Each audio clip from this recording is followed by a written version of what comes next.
Magandang umaga. Good morning po. God is good. All the time. That's good. Very good. Classic yun. Classic na kasi yun eh. Ayan po, magandang umaga po sa atin. Ang linaw pa, ang liwanag pala dito.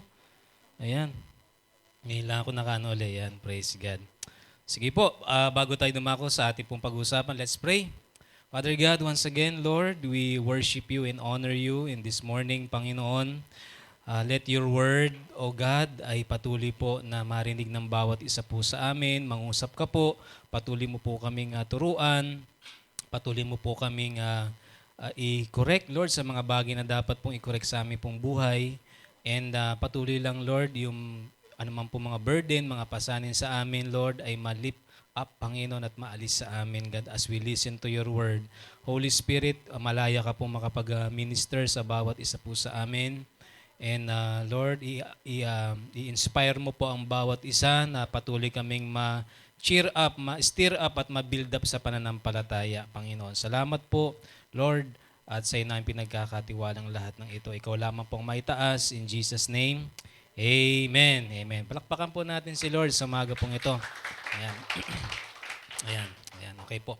Ang pag-uusapan po natin ngayon sa umaga pong ito ay dahil nasa tema po natin ay intercession o prayer, part po yan ng panalangin. Ang title po natin sa umagang ito is I am an intercessor. Ayan. Prayer for the needs of others. I am an intercessor. Ayan. Sabihin mo sa katabi mo, I am an intercessor. I am an intercessor. Yan. Tayo Christian, pero mayroon tayong ginagawa, mayroon tayong ginagampan. I am an intercessor. So, medyo mahaba itong ano yan natin. So, go tayo sa ating pag-uusapan.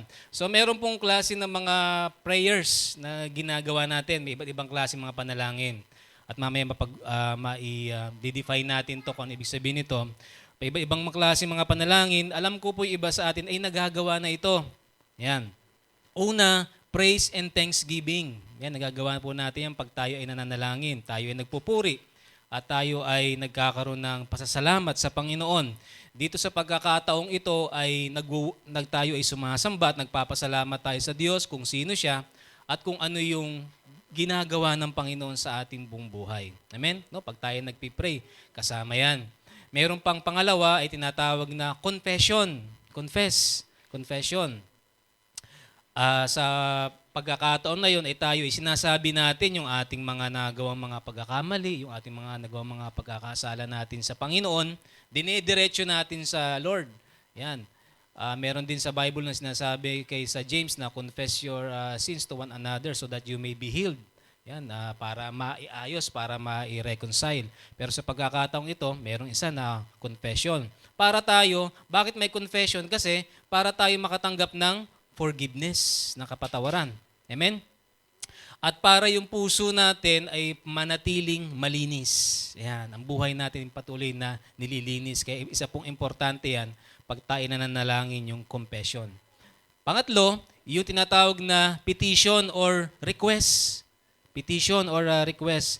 Na kung saan yung ating mga pangangailangan, yan, okay na lang po, ilagay niyo lang po dyan. And then, yung ating mga pangangailangan ay ating sinasabi sa Panginoon. May mga request po ba tayo? Amen. Maaring marami tayong mga request, maaring marami tayong mga prayers, di ba? Sa Panginoon. And then, ang isa pang klase ng mga prayers ay yung tinatawag na meditation. Pastor, pananalangin din pala yung pagme-meditate? Yes.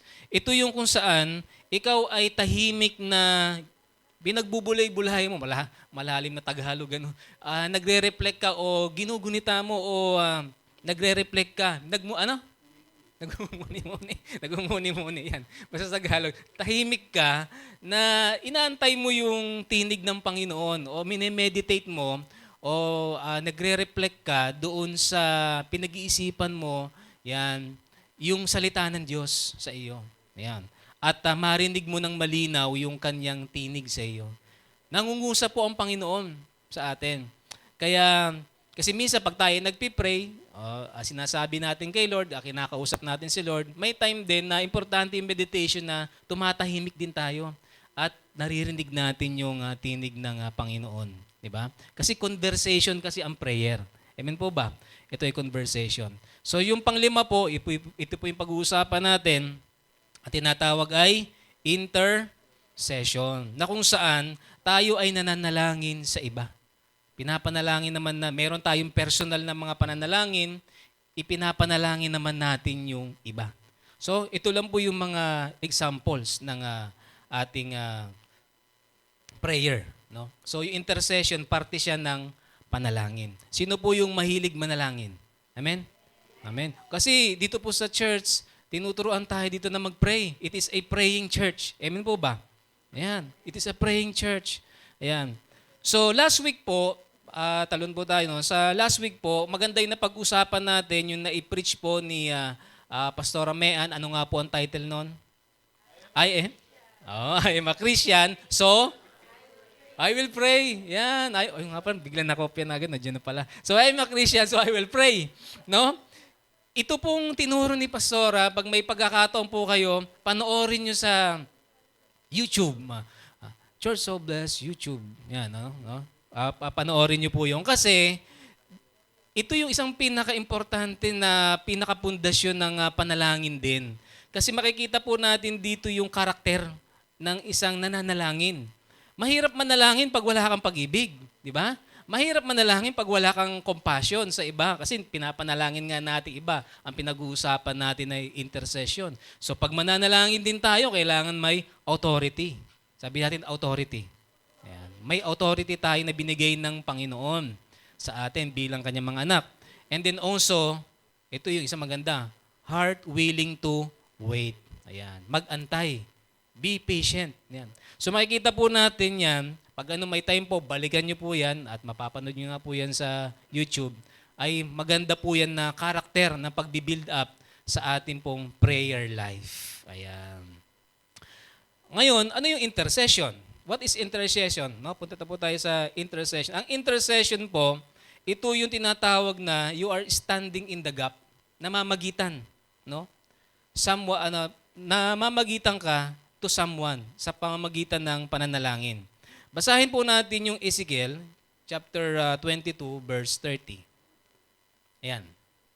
Ito yung sabi po ng Panginoon. Naghahanap ako ng taong makapagtatanggol ng lungsod at mamamagitan, okay, sa akin at sa mga tao. Para hindi ko gibain ang lungsod na ito, pero wala akong nakita. Uy, no? Naghahanap pala si Lord. Ito yung time na ang Jerusalem noon ay makakaranas ng judgment ng Panginoon.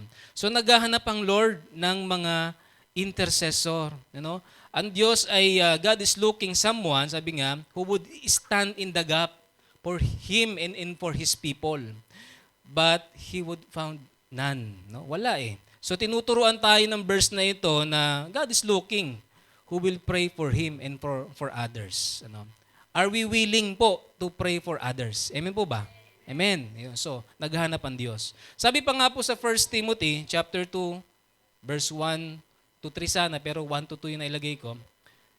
Una sa lahat, pakibasa nga po natin mga kapatid, una sa lahat,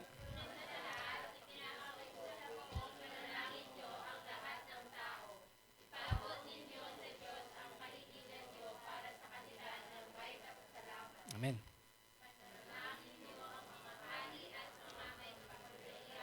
Para makapamuhay tayo ng tahimik.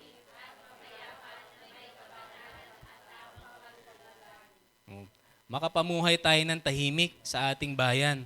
Malaking factor po yung ating prayer. So sinasabi po ni Apostol Paul, Paul dito na every believer to pray for everyone. So, doon tayo nila, may mga kings, may mga leaders, ayan. Kasi ang intercession po is not only para sa mga pastors, ganyan, but for all, no? So, every believer is called to be an intercessor. Amen? Tinawag tayo maging intercessor ng Panginoon. Sadly, ang nangyayari po, ito yung pinaka-list na ipapractice, no? Sabi nga, kasi nga, it requires na ipanalangin yung iba, not just yourself. Kasi pag minsan, pag mananalangin ka, Lord, unahin ko muna yung sarili ko bago yung iba, no? Pero sa ngayon, ito yung tinuturo ng Lord sa atin. We will pray for others. Kasi ang intercession po, it is very powerful, no? Powerful po siya kasi ginagamit ng Diyos ito, no? Yung panalangin natin para iligtas yung mga naliligaw sa Panginoon, yung na lalayo sa Panginoon, yung kailangan makakilala sa Panginoon. Para mapalakas ang church. Kung wala pong nananalangin na intercessor sa church, hindi po ganito ang church. Amen? Kaya praise God sa ginagamit ng Panginoon na intercessor. At walang revival na mangyayari sa Pilipinas na pagbabago na national transformation kung walang mga intercessor. Kaya mga kapatid, tayo mga Kristyano, ginigising tayo ng Panginoon, I'm looking for intercessor. Amen? Are we available? Amen po ba? Praise God, no? Nawa tayo po available. So, sa araw na ito, maibalanse natin yung ating prayer life, no? Para tayo po ay maging mga intercessor ng Panginoon. So, paano nga ba? How can I become an intercessor? No? How can I become an intercessor? Number 1 po, natitignan natin, have faith in our great intercessor. Have faith. Magkaroon tayo ng pananampalataya, pagtitiwala, sa pinakadakilang intercessor sa lahat. Sino po kaya siya? Si Jesus. Si Jesus ang pinaka-perfect at ang pinaka-great intercessor natin. In fact, pag pinag-usapan po natin na si Jesus ay yung namamagitan na intercessor, hindi lang siya intercessor, pero pumapaloob dito sa intercessor na ito, siya yung tinatawag sa Bible na high priest. Na medyo lalalim tayo ng konti po. High priest po siya. Basahin nga po natin sa Hebrew, chapter 7, verse 22 hanggang 25. Basahin po natin lahat. Kaya si Jesus ang naging katiyakan,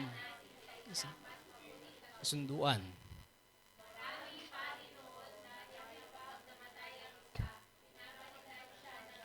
Upang ipagpatuloy ang mga gawain nila bilang mga pari. Si Jesus ay kamatayan. Kaya hindi. Okay. Yon.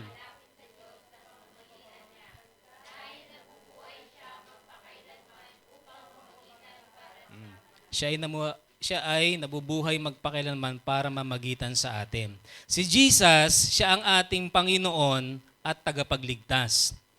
Isa sa mga mababasa natin sa Bible, siya rin ay isang great intercessor sa atin, na magitan sa atin. Siya yung pinaka-mediator, pumapagitna between God and man. No? Kaya kung makikita natin minsan, kaya nga siya yung walang ng ibang daan kundi siya. No? Siya rin yung ating pinaka-high priest. Sa lumang tipan kasi, pag sinabi mong halimbawa na lang yung prophet, yung propeta, ang Diyos mangungusap doon sa propeta kung ano yung gusto niyang sabihin sa bayan. Yun yung prophet. Ang high priest naman, ang kanyang obligasyon na itinalaga ng Panginoon para sa bayang Israel, siya naman yung maglalapit sa Diyos. No? Siya yung representative. Parang gano'n siya, yung pinaka-representative. Ang pinaka-representative nating lahat na very perfect at ni kailanman hindi nagkasala, walang iba kundi ang ating Panginoong Hesus. No? Kaya kung meron man tayong dapat na tignan pagdating sa intercession, walang iba kundi si Jesus na ating Panginoon. Amen po ba? Amen. He is our great high priest, no? And also, mas higit pa siya kay Aaron. Kasi noong time na noon, si Moses may kapatid na pangalan na si Aaron. Ayan. At siya yung itinalaga ng Diyos noon para gawin yung mga priestly na mga gawain, lalo na pag naghahandog sila. No? Pag naghahandog sila para sa makuberan yung kasalanan ng Israel. Mahaba po yun, nasa Old Testament po yun. Kung titignan natin, mas higit pa siya doon. Mas higit din siya sa mga earthly priest na mga kaparian. Kasi ang isa pong bakit masigit siya, kasi si Jesus po, sabi nga, yung sa binasa natin, Jesus siya yung priesthood niya never ends. Hindi kagaya nung mga pari, yung mga saserdote noon, ay namamatay. Siyempre tao may hangganan. Kaya sabi nga, merong papalit. Pero si Jesus, siya yung ating pinaka-great high priest, wala nang papalit sa kanya. Yan o. Kaya sabi, ngunit si Jesus ay walang kamatayan, kaya hindi nalilipat sa iba ang pagkapari niya. Amen. Amen. Hindi na pwede mailipat. Siya na talaga yon. Siya yung tingnan niyo, siya yung nagsakripisyo, siya yung naglinis, siya yung nagdala sa atin sa Diyos, siya lahat ang ating Panginoong Hesus. So, makikita natin, yan yung trabaho na ginagawa ng Lord ngayon. Lord, ano bang ginagawa mo dyan sa langit? Itong trabaho ko, anak. Intercessor ako dito. High priest ako dito. Ako na magitan sa inyo. Kasi hindi kayo makakatawag sa Ama, hindi kayo makakalapit sa Ama kung hindi sa pamamagitan ko. Amen po ba? Kaya nandun siya, meron siyang ginagampanan. Hindi natutulog ang Diyos, sabi nga ni Gary Valenciano sa kanyang kanta. No? Gising ang Panginoon. So, we can fully trust Jesus because siya yung pinaka-perfect at very great high priest natin. No? Inoffer niya yung kanyang sarili, yung kanyang sacrifice, at hindi lang yon para kasi magkaroon tayo ng ating redemption, yung pagtutubos. Kailangan kasi tayong tubusin. No? Kailangan tayong tubusin saan? Sa kasalanan. No? Kailangan tayong tubusin doon. Malaki kasi yung ating pagkakautang sa Diyos. No? Sa law ng Panginoon. Banal kasi ang Diyos eh. So doon tayo nagkasala. So ang Panginoong Hesus, yung kanyang perfect life, siyang nagbayad noon. No? Para tayo ay tubusin sa sumpa ng kasalanan. No? Amen? So yun po yung ginawa ng Panginoon. Kaya nga sinasabi doon, sa binasa natin verse kanina, wala na tayong ibang sacrifice. Si Jesus na ang nagbayad. Sabi nga doon sa kantang hymnal noon Jesus paid it all. Amen? Praise God. No? At ang isa pang bagay noon na si Lord ang namamagitan sa atin, at ang isa pang bagay pa nito, si Jesus, nauunawaan niya, bakit siya intercessor, bakit din siya high priest, naiintindihan niya yung ating mga, sabihin na natin, struggles and weaknesses sa ating buhay. Naiintindihan niya yon. Basahin po natin sa Hebrews 4:14 to 16. Kaya, ang sabi po, kaya panghawakan nating mabuti, ang paniniwala natin, yung faith natin, dahil mayroon tayong dakilang punong pari na pumasok sa kalangitan, na walang iba kundi si Jesus na anak ng Diyos. Verse 15, nadarama rin ng ating punong pari ang lahat ng kahinaan natin. Dahil naranasan din niya ang lahat ng pagsubok na dumarating sa atin pero hindi siya nagkasala. Kailanman, ano? 16, kaya huwag tayong mag-atubiling, lumapit sa trono ng maawaing Diyos para matanggap natin ang awa at biyaya makakatulong sa atin sa panahon ng ating pangangailangan. Amen. Nung tinanggap natin si Jesus bilang Panginoon at tagapagligtas ng ating buhay, naiintindihan tayo ng Panginoon sa ating mga pinagdadaanan. Anumang struggle yan, anumang mga weaknesses na ating nararanasan. Kaya dahil kay Jesus bilang intercessor at high priest natin, malaya tayo ngayong makapanalangin at lumapit sa Panginoon. Sabi nga, come boldly to the throne of grace, sabi sa English, so that you may receive mercy, no, and help in time of our need. Amen. Yun ang ginawa ng Lord sa atin. Siya ay fully compassionate sa atin, full of mercy, and invite us boldly, no, na lumapit sa Kanya. Kaya kung mapapansin nyo, pag nananalangin tayo, Father God, in the name of Jesus. Di ba sinasabi po natin ngayon, Lord, ito yung panalangin ko. Yan. Hindi ka papakinggan ng Ama kung without the name of Jesus. Yun yung because of Jesus. No? Kaya sabi nga sa John 14:6, I am the way, the truth, and the life. No one can comes to the Father except through me. Sabi ni Jesus yon, walang makakalapit sa Ama kundi sa pamamagitan ko. Kaya doon ko naintindihan, yung statement pala ni Jesus na yun, that is a statement ng isang high priest, intercessor natin. Amen po ba? So have faith in our great intercessor. So ano bang ating nararanasan sa buhay natin ngayon? We need to come to Jesus with confidence, kasi maintindihan niya tayo sa lahat ng ating mga pinagdadaanan. Amen? Have faith in our great intercessor. Si Jesus po yun. So mas naiintindihan natin, Lord, hindi pala ako mahirapan manalangin kasi nandiyan ka. Amen? Sa ating mga prayers. Praise God. So punta tayo po sa number 2. So kung mayroon tayong pananampalataya sa ating pinaka-great intercessor, number 2 naman, syempre, we need to follow the life of the greatest intercessor. Sabihin po natin, follow. Ayan, follow. Meron po tayong sinusundan, yung buhay. Siyempre, the life of the greatest intercessor of all. Walang iba. Si Jesus pa din, no? Si Jesus, hindi lamang tayo tinuruan paano manalangin. Yung mga alagad Lord, tulungan mo nga kami paano manalangin. Kasi ibang klase talaga yung prayer life ni Jesus. Yan. Alam mo, kung gusto mong makita kung gaano ka din katatag na din bilang isang Kristiyano, tignan mo yung prayer life mo. Yan mo. Doon mo makikita. No? Na, kung medyo ang iyong prayer life, siyempre may iba na maaring nananalangin ka ng short prayer, maaring nanalangin ka ng medyo matagal, pero subukan mong hasain ng iyong prayer life ng pangmatagal.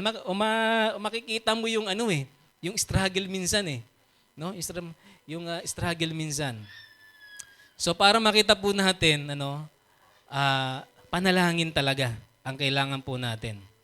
Hindi lang tinuro ni Jesus ang panalangin kung paano tayo mananalangin, ipinamuhay niya ang pananalangin. Yun din po ang isang bagay. Kaya kailangan natin, we need to follow the life of the greatest intercessor.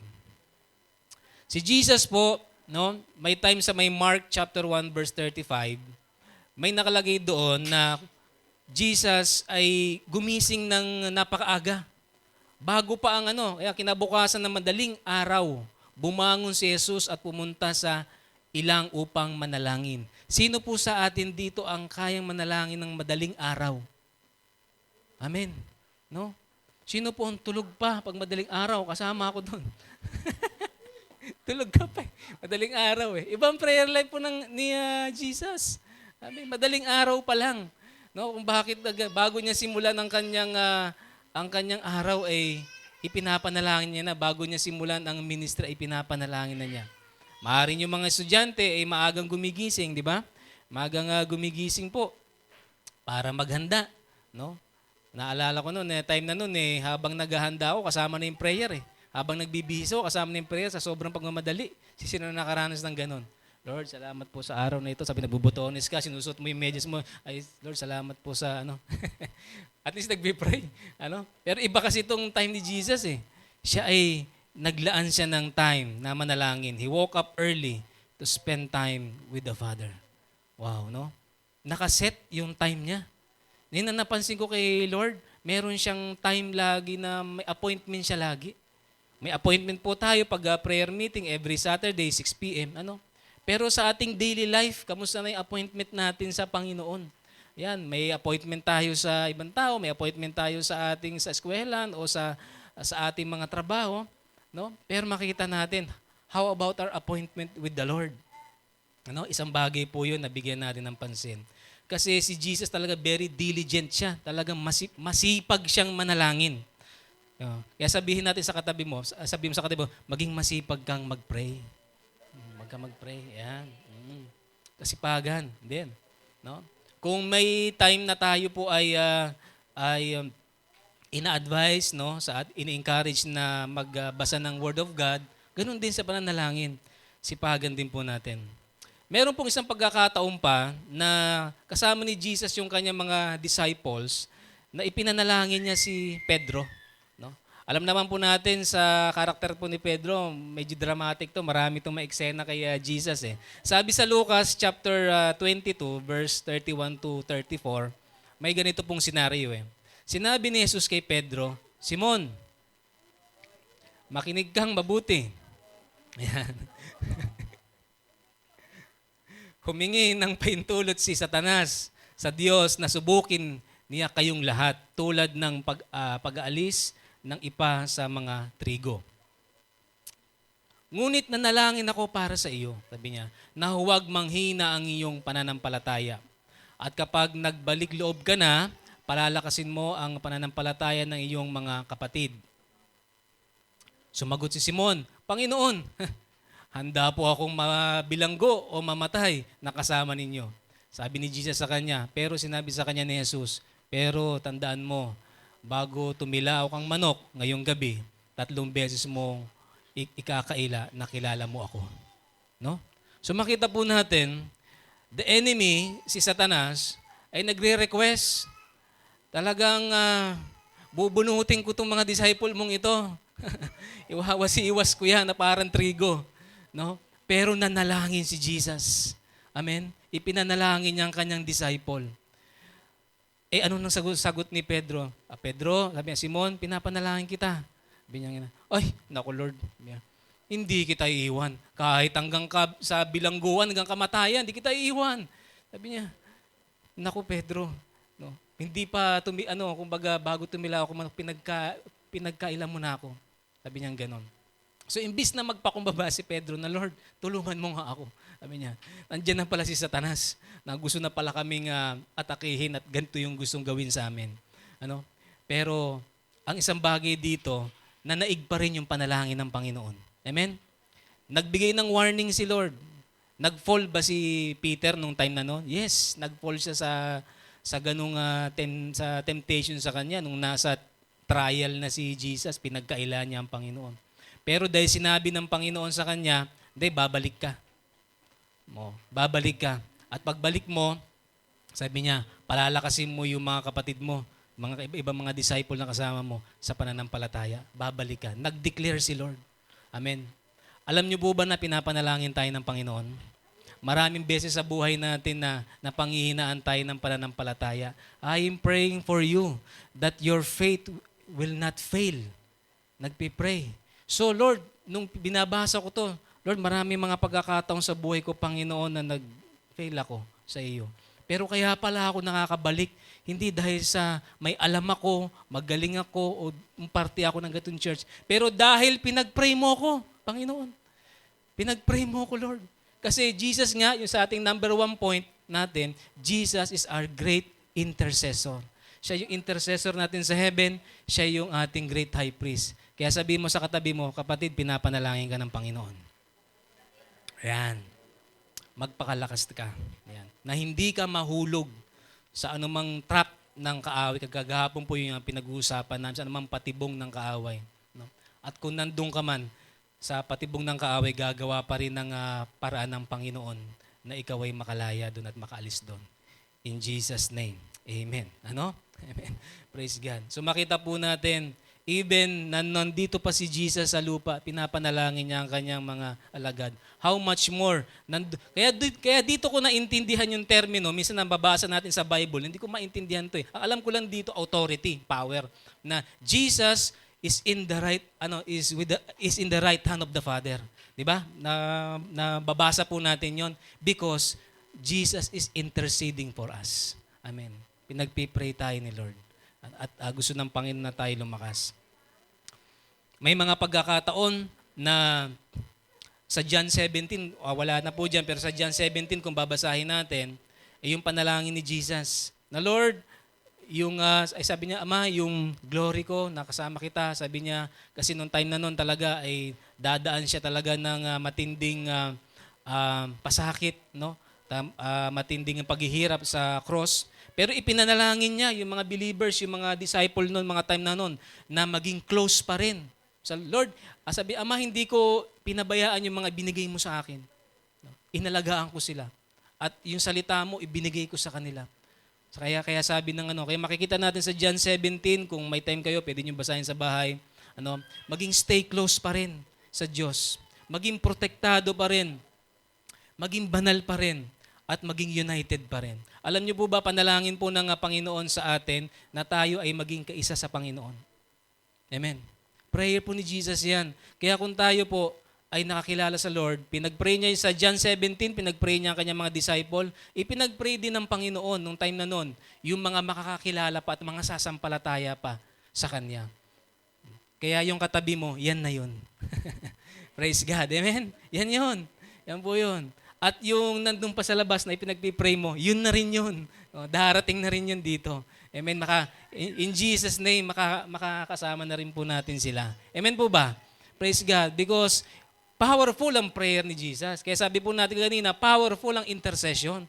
Amen? Kaya sinasabi po sa atin, maging intercessor din tayo kagaya ni Jesus. Alam niyo po, ang isa sa pinakamas nakakadurog na puso na klaseng panalangin na nakita ko sa Panginoon, ay yun nandun siya sa cross. No? Nung nandun siya sa cross, ipinanalangin niya yung mga naghagupit, sumuntok, dumura, nag-alimura sa kanya. Sabi niya sa Luke chapter 23 verse 34 ay 33 to 34, sabi niya, while naandun siya sa cross, dying on the cross, he prayed, Father, sabi niya, forgive them, for they do not know what they do. Ama, patawarin mo sila sapagkat hindi nila alam ang ginagawa nila. Grabe yun. Ang tindi. Sabi ko, Lord, ako pala kasama pala sa intercession pala, yung pagpapatawad ko. Sabi ko sa buhay ko, Lord, may mga bagay din ako, may mga tao rin akong kailangan patawarin. Sabi ko sa isip ko, although may time, pinatawad ko na eh. No? Pero may time, bumabalik eh. No? Ito talaga, sinaktan ang Panginoon, ipinahako si Lord. No? No? Pero ipinanalangin pa rin niya. Kaya nga totoo yung sabi sa may Romans chapter 5 verse 8 na God demonstrated His love for us while we were still sinners. Ano? Amen? Christ died for us. I-demonstrate na ipinakita ng Diyos sa atin. Isang pinakamatinding intercession nyo. Kaya natin mag-intercede ng ganun. No? Ang daming ginawa sa yung hindi maganda and yet you will pray for them na, Father, forgive them. For they do not know what they are doing. Ano? Kasi wala sila sa iyo, Panginoon eh. No. Wala sila sa iyo eh. Diba? Wow. Napakatindi po nun. Na klaseng intercession na ginawa ng Panginoon. Even in that point, yung makikita mo, kaya po yung tinuro nga po ni Pastor Ramean, nakita niyo yung last time po, yung in-example ko sa introduction natin, napakaganda nun. I am a Christian, I will pray. No? A Christian pray with love. Pag-ibig. Yun yung prayer niya. Kaya po na-share ko kanina kung wala yung kaya napaka-importanting component po. Kaya sabi ko sa inyo, may time, panoorin niyo po sa YouTube kasi importanteng component yun ng karakter ng pananalangin bilang isang Kristiyano. Ano nga po uli yun? Love, compassion, authority, tsaka wait. Willing to wait. Ayan. Ito, makita natin si Jesus. Napanalangin niya with love. Amen. Sabihin mo sa katabi mo, kaya mo rin gawin yun. Sa tulong ni Lord. Praise God. Ano? So, Jesus prayed for others. Jesus prayed for us. So also, we need to pray for others. Amen. Praise God. So, sa number 3 point po, mamaya-maya po, may gagawin tayo. Marami tayong ipapanalangin. Sino pong ready manalangin? Amen? Mamaya, marami tayong ipag-pray. Pinapauna ko na. So number 3 point po, be a focused intercessor. Be a focused intercessor. Saan ba tayo nakapokus? Pag intercessor tayo, meron tayong pinagpopokusan. Hindi lang sa sarili natin, yung ngayon natin dinefine kanina, ano bang ibig sabihin ng intercessor kung hindi sa ibang tao. Sa nakikita natin. Sabi nga po uli sa 1 Timothy chapter 2 verse 1, una sa lahat, ipinapakiusap ko, sabi ni Pablo, pinapakiusap ko, nakikiusap siya. No? Ipanalangin nyo ang lahat ng tao. Ipaabot nyo sa Diyos ang kahilingan nyo para sa kanila ng may pasasalamat. Ayun. Pinapakiusapan tayo ni Apostle Paul. Nagawin natin ito mga kapatid. May mga pagkakataon, baka minsan we have reason, no, na ano po yung papanalangin ko? Sa totoo lang, just fix your focus din sa anong nangyayari sa paligid. Makikita natin. Nakikita mo yung katabi mo. Nakikita niyo po yung nasa harapan. Ayan. Nakikita niyo po yung nasa likuran. Marami. Ipanalangin. Di ba? No. Kaya pag minsan mag-pray tayo, dilat-dilat din. O nga pala, ito pala pipray ko. Kasi pag nakapikit ka, parang, gano'n ka na, di ba? So maganda rin minsan na rin natin. Ako po, may time pag nag-pray talagang, may time po na, ginagawa niyo po ba yun na may time na inililista natin yung ating mga ipinapanalangin? Lord, ililista. Pero maya-maya, pag nilid ka na ng Holy Spirit, sabi sa Romans 8:26 na tinutulungan tayo ng Holy Spirit paano mag-pray. Minsan kasi talagang may kahinaan tayo. No? So tinutulungan tayo. Maya, iba-iba na yung natin, maipapanalangin natin. No? Yung matagal mo nang hindi na ipapanalangin noon, biglang susulpot sa iyo. Minsan, ako po may time po, biglang may nakikita ako mga picture ng mga tao, ganun. Ngayon, ito pala kailangan ko ipanalangin. O nga, nagkukulang na nga ako na ipanalangin ito. Yan ganyan. May mga time na ganun. O mamaya may nangungusap sa'yo. Ayan. Sino po yung minsan pag madaling araw, minsan ginigising ka, no? May kailangan kang ipanalangin, di ba? So yun. So where should we focus our intercession? Kasi nga, be a focused intercessor eh. Saan po ba? So magbibigay tayo ng ilang halimbawa.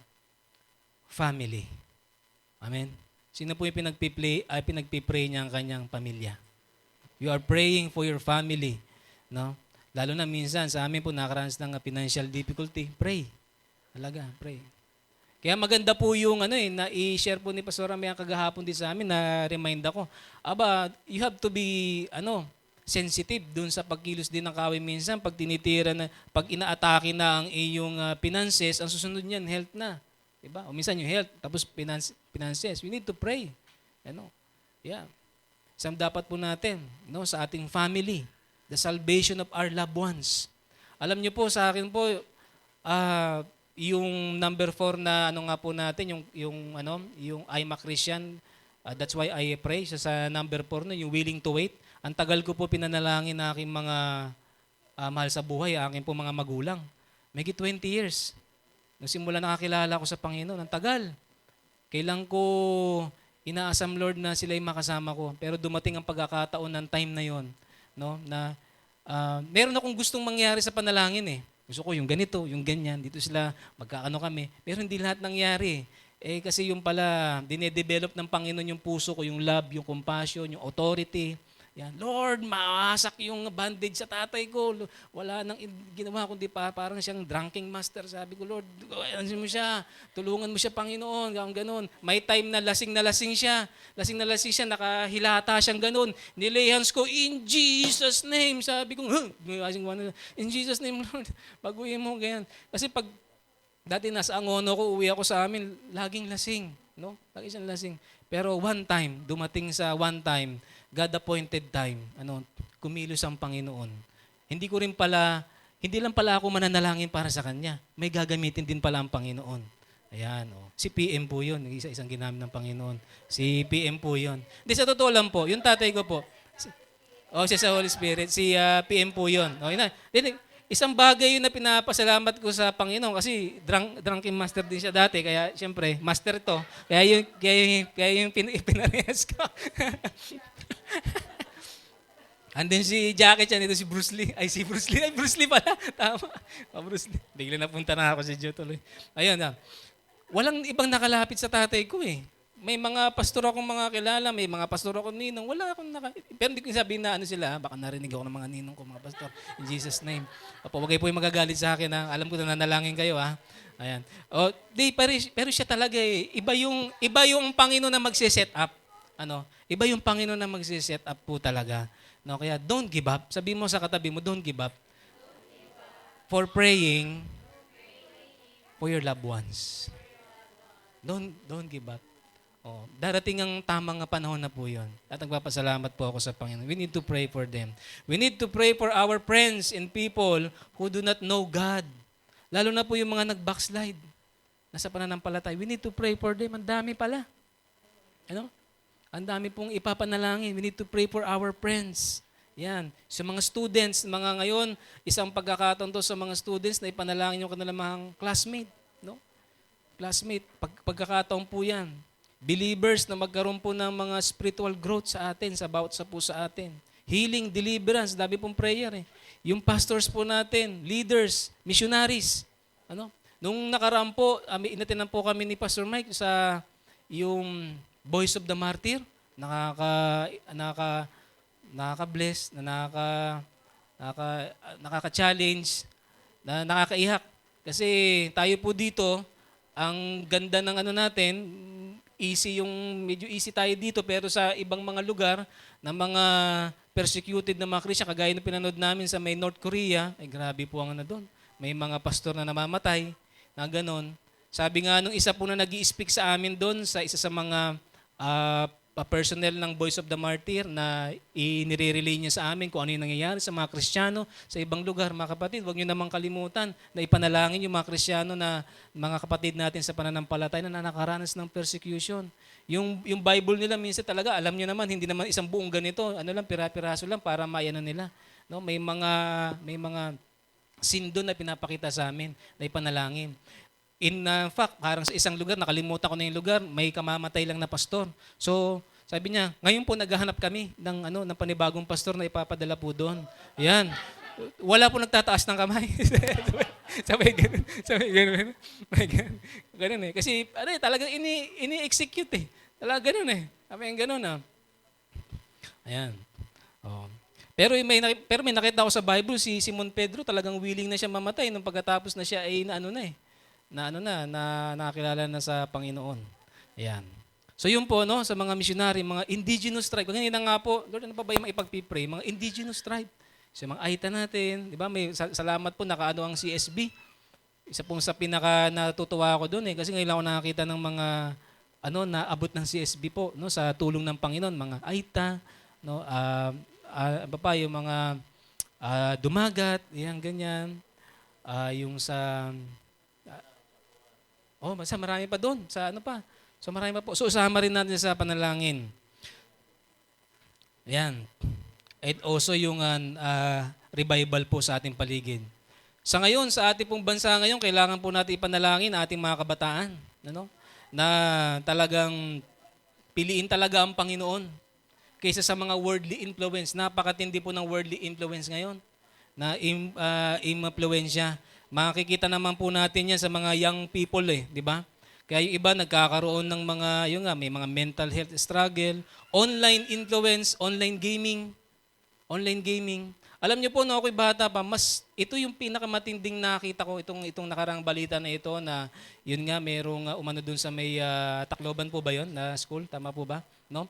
So sa may Tacloban, ito yung pinakamatinding nakita ko. Kasi nung araw, nung time na, ang uso lang kasi noon, nung 90s na mga laro, for example, ay yung Street Fighter. Hadouken, ganyan, yung Sonic Boom, mga ganon. So ganon kami, naglaro kami ng ganon. Pero dumating sa punto, syempre kami mga kabataan ganon, pag wala pang klase, nag-Street Fighter kami. Lahat kami na office bakit? Mga nagsuntukan na kami mga katao. Tapos, Sonic Boom, mami, ganun ba? Parang naglalaro lang, mami, nagsusuntukan na kami. Na office na lahat. Kasi nga, yung mind namin, na-manipulate na. Yun na kasi doon na nakatutok sa mga games, lalo na pag violente pala. Di ba? Nakaka-manipulate. Na yung emotion, no? Pati yung kanyang karakter, minsan nagagaya na doon so kung ano yung mga karakter na meron doon. May mga games na mga demonic talaga, may games na akala mo very friendly pero hindi rin, no? May mga games na may witchcraft sa likod, sa ganon. So makikita po natin yan. Kaya kailangan po natin ipanalangin po ang ating mga kabataan because nawawala na yung mga biblical values sa atin. Kaya napaka-importante po yan. Meron sa church, merong kids church, yan. Meron pong mga time na yung mga youth natin, lalo na kung sila ay Christian, no, mag-stand out sa loob ng klase, i-sharean yung mga kanilang mga kaklase, di ba? Yun po isang bagay yun. No? Maging din sa schools, makikita po natin yan. Dami klaseng kailangan ipanalangin. Ipag-pray, maging sa education, yan ang dami po na kailangan pong ipag-pray. Nung isang time nga po, ito ma-share ko lang po sa inyo, no? Nung siguro mga Thursday, ito po yung time ng hapon, mga bandang 4, parang nalilid ako mag-pray, kaya nag-worship lang ako, mag-pray sa bahay, doon sa isang kwarto doon. Basta worship lang ako, sigaw lang, nag-pray lang ako, ang dami rin ako pinagpipray. Maya-maya, isa sa mga nilid po ng prayer sa akin, ipanalangin ko po yung mga teachers natin. Sabi ko, Lord, biglang nag-voice out ako, Lord, I'm praying for Pastor Mean, Sister Jane, ganyan, Sister Brother Jay, Lord, na sila, i-empower mo sila, Lord. Sabi ko, i-empower mo po sila. Kasi, mga anak mo sila Lord, kasi sila, yung boses nila yung dapat na marinig, Panginoon, at yung word mo yung dapat ma-spread out nila, Panginoon, upang masaturate yung school para sa iyo, Panginoon, at maraming makakilala sa iyo. Yun yung pinag-pray ko nung time na noon, sa intercessor. Kaya sabi ko, Lord, ito po yung kailangan namin. Amen. So maaring hindi sa school, maaring sa bahay natin. We need to stand out. No, kung tayo yung Kristiyano doon, we need to pray talaga. Ipag-pray natin. Yan, lalo na po yung mga klase natin, yung may mga kaklase ng mga students. Ngayon, sa totoo lang, isang nakakalungkot ko, may mga magagandang month ako. Gusto ko yung mga month ng siyempre December, ganyan ano, sa month ng December, yan gusto ko yan ng month ng yung mga February, ganon. Ang kinalulungkot kong month ngayon na dapat natin ipag-pray, yung Pride Month. Yung Pride Month, ipag-pray natin ito mga kapatid. Alam niyo po, ang ginagawa nito ay ini-impluwensya nito yung ating pong mga kabataan, sa mga pamilya. Hindi tayo dapat pumayag sa mga ganito. We love them, yes. We love them. We need to pray for them. Tapos may mga churches na, no, na nag-advocate ng ganito, yung LGBTQ na ganito, may mga churches na binubuo sila. Nakalagay pa yung love doon ng Lord na may same-sex marriage pa. May mga ganun pa. Ako masasabi ko talaga yung sinasabi ni Paul kay Timothy, mag-ingat kayo sa huling araw because many shall depart from the faith and will follow seducing spirits and doctrines of demons. I do believe this is a doctrines of demons eh. Yung mga ganito mga prinsipyo na yung love ng Panginoon, ina-advocate nila kasi love naman eh. Ganyan. Wala na sa pag-ibig ng Diyos yun kasi that is not the true love. Kasi kung may pag-ibig ng Diyos yan, dapat may holiness yan. Amen? So yun, isang bagay na kailangan natin pong ipanalangin po yan. May mga bill. No, ang alam ko lang bill, yung Manila Water Bill, tsaka yung tsaka yung Meralco Bill eh. Ngayon, dami mga bill na sinusulong nila para magkaroon ng equality. Hindi po sa Diyos yun. We need to pray. Kaya po tayo nilagay ng Panginoon dito, tayo talaga we need to stand in the gap para hindi po ma-impluwensyahan po ng kaaway itong mga youth at sa mga family natin. At talagang maisentro talaga sa pananampalataya sa ating Panginoong Hesus. Amen. Praise God. Sa ating government, nakita po natin, may corruption, honesty, talagang fear of the Lord ang kailangan talaga sa ating government. Ayan. Maging din sa ating mga hospitals. Alam niyo po, sa totoo lang, sa ating pong Pilipinas, sa ating pong bayan, hindi po ganun ka pili yung ating mga hospital natin na may kapasidad. Talaga, no? Ang daming mga hospital na kailangan ng improvement when it comes to medication. Alam naman po natin yan, di ba? Imbis na sa public, talagang pipila ka na sobrang haba, di ba? Pero pag may pera ka, pag sa private, di ba? Ang bilis mo. Para kang pumasok sa hotel, inaasikaso ka pa. Pero pag nasa public ka, sige, diyan ka na lang muna. Yan. I-dextrosan mo. Yan, di ba? So makikita po natin, ang daming kailangan ipanalangin, ang daming kailangan i-improve maski sa pasilidad natin. Nung nakaraan nga isang naging issue yung pagdating sa syempre yung sa PhilHealth na hindi ka makaka-receive ng benepisyo ng PhilHealth pag hindi ka naka-confine ng 24 hours. Sabi nga nung isang doktor, sabi niya, pang isang tao nagkaroon ng cardiac arrest, lang yan, oras lang yan, isang minuto lang tapos hindi mo bibigyan ng benepisyo. No? Kaya we need to speak and we need to pray sa mga bagay na ito na maayos yung mga ganitong mga sistema po sa ating pong bayan.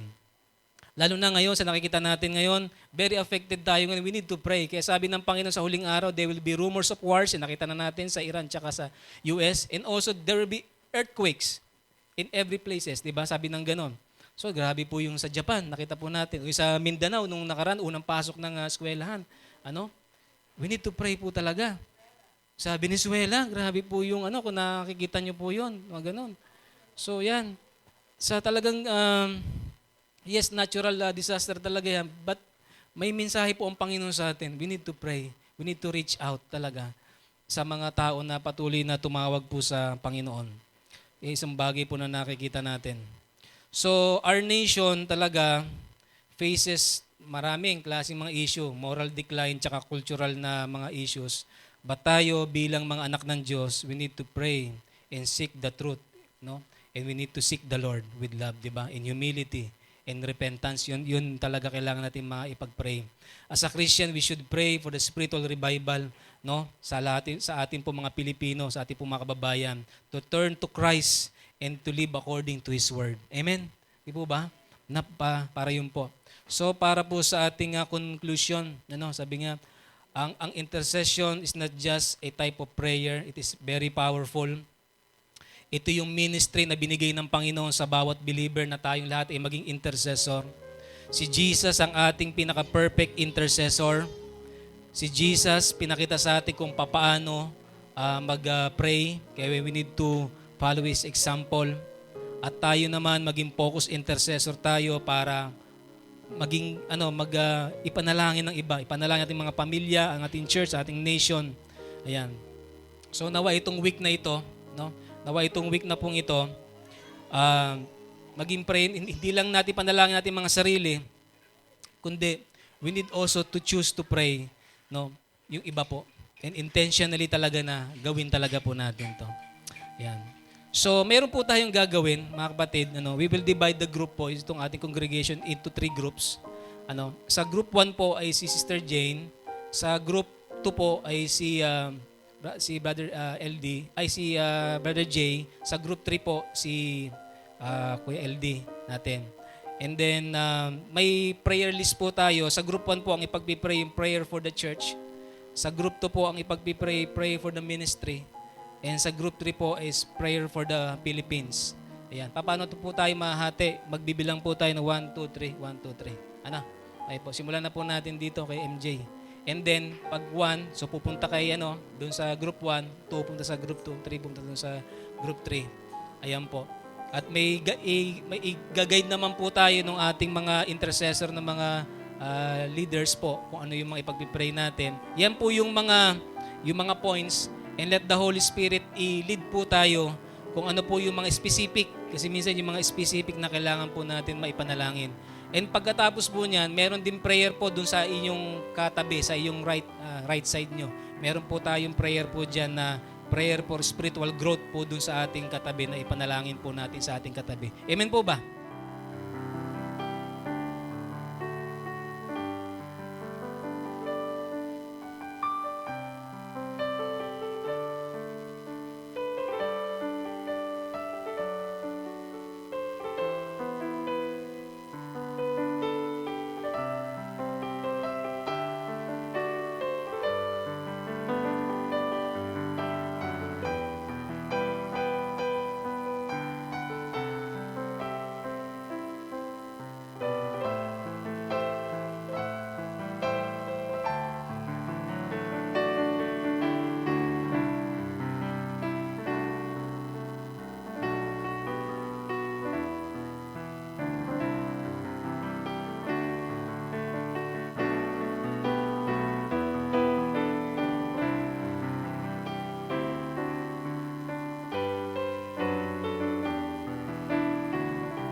Yes, Jesus. Hallelujah.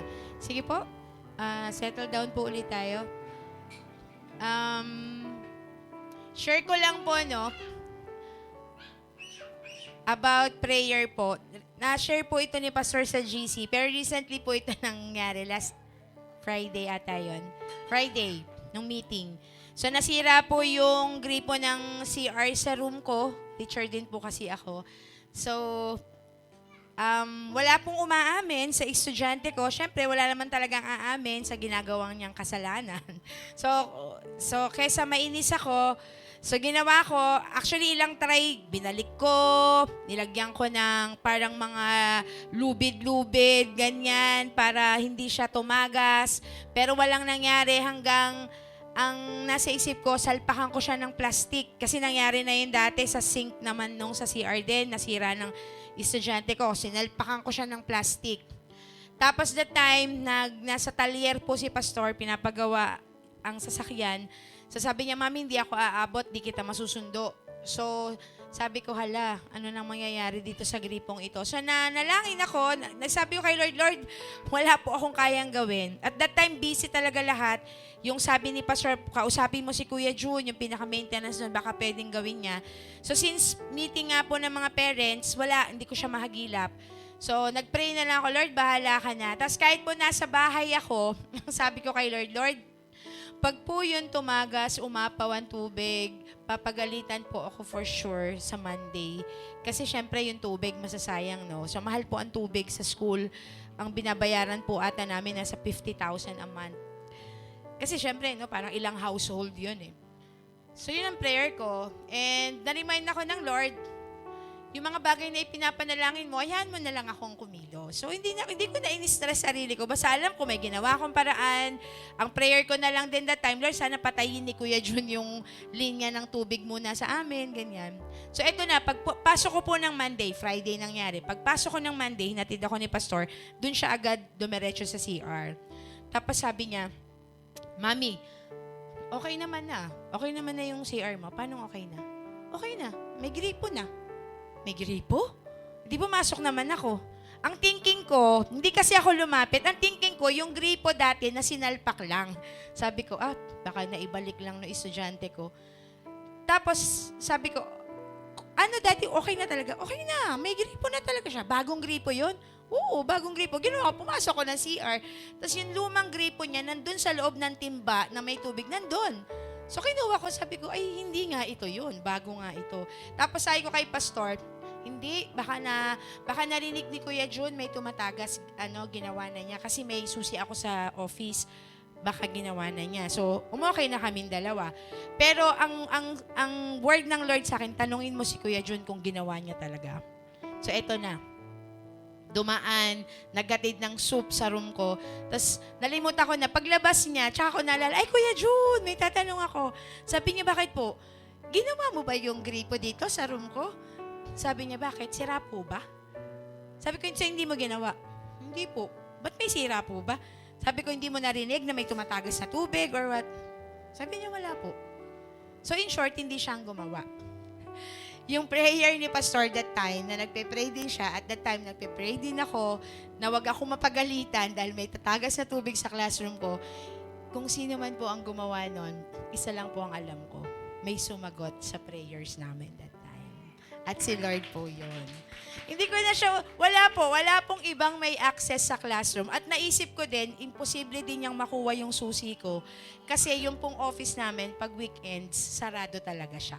So wala siyang access. Kaya ayun, sabi ko, Lord, grabe. Kaya nung araw na yon, kachat ko si Pastor, sabi ko, Daddy, mag-pray pa tayo na mag-pray kay Lord.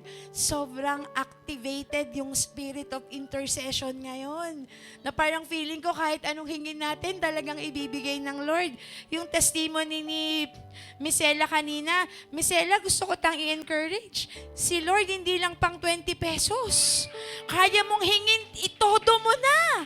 Sinagot niya yung prayer mo na, Lord, kahit barya lang. Si Lord, hindi lang pang barya.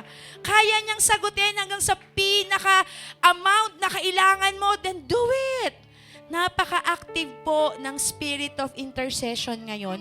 Hindi dahil tema lang natin ito, Kung hindi, dito nagsisimula ng mag-move ang Holy Spirit. And kanina din, nung sinabihan din ako ni Pastor Erwin na, Pastora, pwede po kayong maghuling prayer. Sabi ko, sige. I'm asking God, Lord, anong kailangan naming malaman pa to seal itong natututunan namin ito for the whole month. And God just told me, anak, dapat lagi kayong kargado ng aking salita. Na tinuro yan ni Pastor, it's nice to pray kapag dinedeclare mo rin yung pangako ng Panginoon sa kanyang salita. No? About salvation. Alam niyo po ngayon, napakadali ng mag-aral ng salita. Alam niyo po kung bakit? Go to Google, search nyo lang, verses about salvation. Lalabas lahat doon. Punta kayo sa Bible nyo, i-highlight nyo ng i-highlight. Ang dali-dali na po ngayon. Alam niyo po ba kami, nung unang-unang panahon na nagpapastor kami, kailangan naming buklatin ang Biblia namin, kailangan naming isa-isahin, Lord, saan nga bang verse matatagpuan to? Kailangan naming gawin lahat yon. Pero ngayon, napakadali na, Lord, can you give me a verse about love? I-search mo yan sa Google, lalabas lahat ng verses dyan. Punta ka sa Bible mo, hanapin mo, i-confirm mo, totoo ba yung sinasabi doon sa Google na yon? At kapag totoo yon, i-highlights mo, i-memorize mo, para pag nagpe-pray ka, Lord, sabi mo sa word mo sa 1 Corinthians, na ito ang pag-ibig. Lord, gusto ko to. At ngalo ngayon, yung tinuro ni Pastor Erwin, ito na yun ito nagsisil sa ating lahat, no? Gusto ko yung be focused intercessor. Hanggat wala kang pakialam, hindi magmamaterialize niyang prayer mo. Kaya sabihin mo sa katabi mo, dapat may paki ka. Dapat may pakialam tayo. Hindi pwedeng wala. Hindi pwedeng nakita mo lang at wala ka nang gagawin. Ang weapon na meron tayo ngayon, Christians, yun po yung weapon to pray. No? Yan ang pinaka-weapon na hawak mo. Sige po, tayong lahat. At today, gusto kong ma-encourage kayo lahat. Totoo po ito, kung hindi nyo nararamdaman yung sobrang active ng spirit of intercession ngayon, gusto kong maramdaman mo ngayon yan. Ano yung prayer mo ngayon? Ano yung pinaka-urgent sa buhay mo ngayon na, Lord, tulungan mo ako. Naiiyak ako. Kasi meron talaga nilalagay ang Lord sa heart ko. Kahit araw-araw sinasabi ko, Lord, ayoko. Lord, hindi ko kaya yun. Pero God is putting in my heart, hindi Hindi anak Kailangan mong ipag-pray. Kailangan may pakialam po tayo. Kailangan may pakialam tayo. Ano ba yung concern mo? Family mo? Asawa mo? Anak mo? Magkaroon ka ng pakialam. Pray them with love, compassion, at lahat na. Ipag-pray natin ang mga bagay na ito, katulad ng kung paano manalangin ang Panginoong Jesus. Ulitin ko po, ang prayer po, hindi po tayo matatapos sa prayer na Our Father lamang. Though that's nice prayer. Pero ang sabi po ng Panginoon, dapat ganito kayo manalangin. Hindi po niya sinabi na dapat ito yung panalangin nyo. Tinuruan tayo ng pattern ng prayer. Pero kung hanggang ngayon, ang prayer pa rin natin is, Our Father who art in heaven. That's good. Pero ang gusto ng Panginoon, anong laman ng puso mo, yun ang sabihin mo sa akin. Come on, let's pray. God, maraming salamat. Ikaw yung tunay na Diyos na hinahayag, dinadakila at itinataas namin sa church na ito, Panginoon. Lord, walang kahit sino sa amin ang magsasabing magaling kami, ang perfect ng buhay namin. God, kaya kami nandito, kaya kami nagtuturo, kaya kami nagpipreach. Kasi Lord, pare-pareho kami na gusto naming lumago, na gusto naming maging maayos sa harapan mo, Panginoon. Walang kahit sino sa amin ang magsasabing perfect na kami. Pero God, ito yung buhay na gusto naming mahayag at matutunan ng bawat isa sa amin na lahat kami, Panginoon, ay may karapatang lumapit sa inyo. May karapatang humingi, Panginoon, ng kung anong nais namin. Dahil Lord, sabi mo sa salita mo, kaya hindi kayo binibigyan kasi hindi naman kayo humihingi. And God, today, in Jesus' name, Holy Spirit, remind us these words, Lord. ibababa namin lahat ng ego, ng pride na meron kami. God, kasi hindi na namin kaya at hindi namin kakayanin kung hindi nyo po kami tutulungan, Panginoon. Anumang sitwasyon ng buhay namin, may kinalaman ito sa kalusugan, problema sa pamilya, Lord, mga nagmamalabis, Lord, if there are seasons in our life that we felt we were abused, Panginoon, Lord, ito yung mga panahon na Lord, ilalagay na lang namin itong lahat sa paanan mo at maniniwala kami na sasagutin mo kami. Lord, yung testimony namin about dun sa gripo, God, siguro, sasabihin namin, napakasimple lang nun. Pero God, kung paano naikabit, paano may mga dumating na tulong doon sa panahon na wala kami, hindi namin nakikita. Pero God, ikaw ang sumagot. At God, maging panghawakan namin yung testimony na yon, Lord, na kaya mong gawin kahit napaka-imposible. Panginoon, dahil ikaw yung Diyos namin, ikaw yung sasagot sa lahat ng aming panalangin. God, hindi lang ngayong buwan na ito kami lalapit, magiging active yung prayer life namin. God, this is the time, ito na yung simula na kung saan ile-level up mo na yung prayer life namin, Panginoon. Na God, kung paano ka nanalangin, kung paano mo nilakaran itong prosesong ito, God, kami din, lalakaran namin ito at God, naniniwala at magtitiwala kaming sasamahan mo kami, Panginoon. God, declaring more testimonies sa buhay namin, Panginoon. Mas maraming masasayang kwento dahil sinagot mo ang aming panalangin, Panginoon. At kayo po ang patuloy na itataas namin sa aming buhay. At God, sa lahat ng mga taong nakatingin at nakikita kami, wala silang ibang makikita at pupurihin, Lord, kung hindi ikaw, Jesus. Sasabihin nila, tamang Diyos ang nilapitan namin, God. Thank you. We love you, Lord, and God, sa pamilya namin na hindi pa nakakakilala sa inyo, we are declaring God's salvation to them, Panginoon. Lord, makita ka nila, maramdaman at maranasan ka nila, Panginoon. Marami pong salamat at God, kahit nasa ang lugar kami, wala kaming ibang dadalahin kung hindi yung pag-asa, yung pag-ibig mo at yung presensya mo, Panginoon. Maraming salamat. Ito po ang aming dalangin sa pangalan ni Jesus. Amen. Come on. Can we just give the highest praise, the highest honor? People, ang sarap mag-pray kasi alam mo na may sasagot sa panalangin mo. Hallelujah. Sige, tapikin mo yung katabi mo. Sabihin mo sa kanya, prayer lang ang katapat niyan. Haha. Hallelujah. Thank you, thank you. Sige po, kung hindi naman po kayo nagmamadali, meron po tayong lunch. So alam naman po natin yan every Sunday. Bakit nagla-lunch? This is also a part of fellowship din natin para mas makapagkwentuhan pa kasi most of us once a week lang tayo nagkikita. So yan. Sige po. God bless everyone.